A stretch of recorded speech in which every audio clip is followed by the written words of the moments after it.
Guys, today we're talking cooling our LS, brought to you by the folks over at Cold Case. Let's get into this video. So if you haven't been following along, we are doing an LS swap on my 1990 Suburban. The engine is in, we're getting ready to do some wiring, but we're also mocking up things like cooling. So we had to get rid of the old radiator, well, because of this. And so I reached out to Cold Case and they were happy to jump on board with this Squarebody style radiator that basically is an OEM fit. With very minimal modification, you can get this thing to drop right in, and we are ready for that. But one thing we haven't done is we haven't taken a look at the entire system to see what comes with this radiator. So clearly we get this beautiful aluminum radiator that is a 2-core, but don't get fooled by the 2-core, because the cores in this thing are absolutely huge. If I can find the actual size, I'll flash it up here on the screen. But they're like this, they're like 4 inches. Part of this kit also comes with the aluminum shroud, 2 14-inch electric fans, all the wiring and electronics you need to wire it up, and don't forget the stickers. Now guys, you do not have to be a rocket scientist to put this stuff together. They do give you instructions. It's pretty basic. You can pretty much figure everything out all on your own. Each fan comes with 4 of these L brackets and the 10mm screws to put it in to the already installed riv nuts. And yes, I forgot to take the blue protective stuff off this before I did this one. I got to take that off. Future Jason coming back at you here. Make sure you take the blue protective film off before you mount it, because if you don't, this is rolled twice, once here and once there. You can see how it's got that rolled edge in here. Yeah, that plastic goes all the way under to that surface. Ask me how I know. So the only major tools that you're going to need is a drill and a rivet gun and some rivets, because we got to mount the fan shroud to the radiator. So that's what we're doing now, and I'll show you what we're doing. So if you're working on the same style radiator that I am, with the reservoirs on the ends and not on the top, you're going to have this flange down here at the bottom that sticks out. There's also one up here on the top. And that's what the lip on the shroud mounts to. 4 holes are already there. You just got to mark them out and then drill your hole for your rivets to go in. I'm going to do that, and I'll be right back.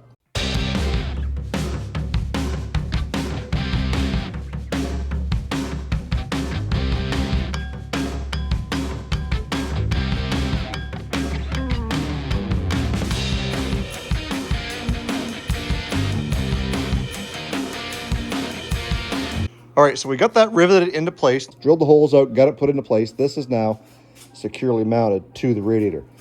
I'm going to pull this fan off so I can get the protective cover out of the way and reveal the aluminum shroud, and then we will get the other one installed as well. Then we should be pretty much ready to go ahead and mount it in the vehicle. So with our dual 14-inch fans mounted, one thing to keep in mind is that there is a right and a wrong way to mount these. The right way is with these flat edges facing each other. If you do it clocked 90 degrees, then the edges aren't flat and they'll butt up against each other, causing the fan to hit the shroud. Ask me how I know. So now that we've got the shroud and the fans installed, as well as our extension plugins to get this thing ready to wire up, we're going to drop it in the truck, bolt it down kind of for the final time, and then we'll go through what you're going to need to get it wired up. It's actually very simple. So luckily for us, GM had provisions in these square body trucks for different size radiators. So you had a mount over here where your rubber would plug in. You had one over here and you had one in the center. So whether you had a 6-cylinder truck, a V8, or a diesel, certainly would depend on which one that we're using. We're going on the inside one. Granted, the factory was the middle one here. But the reason why we're doing that is because if we don't, then this part of the reservoir actually kind of hits on that rubber. So we're just going to move it inboard a little bit to make it work.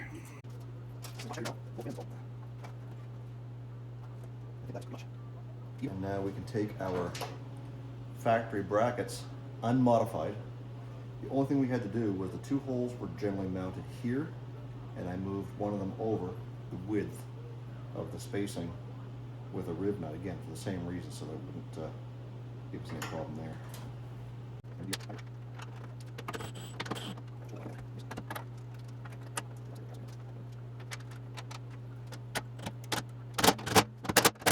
So one thing I noticed is that bolt right there, that's holding part of the bracket for the condenser. If that's not tight, the radiator wants to come back and hit on it. So we're going to put a little bit of a shim in there, a piece of rubber, so that doesn't move. Over here on this side, it was no big deal. There is an existing rubber strip down there that helps take up some of that so that it doesn't hit up against anything at all. Okay, so with our radiator installed for the final time, the only thing we got left to really worry about is wiring. And the kit gives us plenty of wiring, practically enough to get to the battery here as it sits. But there's two sources that you're going to want to hook this thing up to. One of them is obviously power and ground, and the second one is a source to actually switch the fans on and off. So Cold Case tells you how they want this thing wired up. If you want to take a look at this, make sure you pause the video here. Because I'm not using the factory 350, I'm using a Holley Terminator X, and that Holley Terminator X has a provision to control the fans based on coolant temperature sensor that's already installed in the vehicle, as indicated by that plug-in right there. But like I said, it does come with its own switch, and it is adapted down or up depending on which way you need to go. And that really is all there is to it for these Cold Case radiators. You can buy exact fits, you can buy custom builds. They make them for just about everything on the market. G-bodies, F-body, GMs, Mopars, Fords, they got lots out there for everybody. So make sure you check them out. Again, there is a promo code OCG, gets you free shipping. There's a link in the description box down below. We are one step closer to getting this LS running. All I've got to do now is adapt the water pump and hoses to it. Of course, we got our steam port and get this thing wired up, which really is going to be fairly simple because there is, like I said, a provision on the Holley Terminator X Max to just wire this thing into. Boom, it's done. And a huge shout out to Cold Case for making this video possible. Also, OCG merch is available. First link in the description box down below. You can get yourself this neat zipper hoodie. We've also got lots of t-shirts available. So hats, beer koozies, stickers, t-shirts, hoodies, you name it. We've got lots over there. It helps support things like we're doing here. Help you share that you're a fan of Old Car Guy representing some merch. I really appreciate it. We are on a goal of 50,000 subscribers by the end of 2026. Looking good. We're at about 42,500 right now. We're only in early March. So make sure you're subscribed. Make sure you like this video if you found it helpful. There's lots more to come. We are going to be doing some work on my wife's Crown Vic here very soon. It needs timing chains, so that's going to be a video in the very near future. We've also got a couple of projects sitting over in the corner that need some attention as well. So stay focused on the windshield, not the rearview mirror. I love you guys. God bless. Let's do it again in the next video.